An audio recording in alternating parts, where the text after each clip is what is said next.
Welcome to Kenton's videos. Enjoy the video. Start by powering your Xbox or opening account. Microsoft.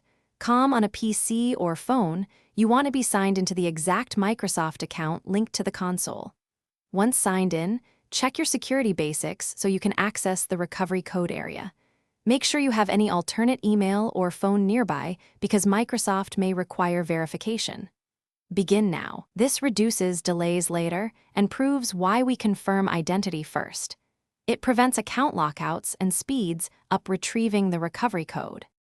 Once done with sign-in, navigate to Security, then Advanced Security Settings on the Microsoft account page. This is where recovery codes live.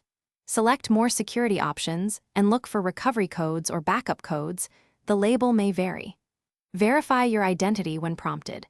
Microsoft requires a short second-step check to show sensitive info.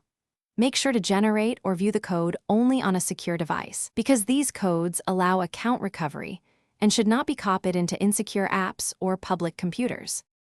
To finish, save the recovery code by downloading, printing, or writing it down.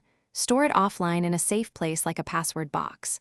Once you use it to regain access, revoke any older codes and generate a new one so the old copy can't be reused.